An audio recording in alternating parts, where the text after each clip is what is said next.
Okay, Reggie, we are doing this test now for the third time. The first time we had almost 100 pounds. The second No, we had 104 and a half. 104 and a half before it failed. Second time, for some reason, it failed sooner. I know, you'll hear noise.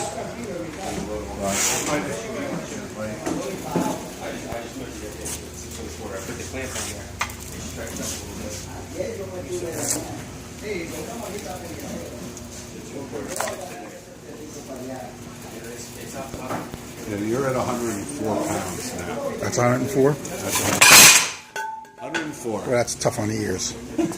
Okay, 104. Failure occurred. 2 running feet of Velcro, 104 pounds. Test is over.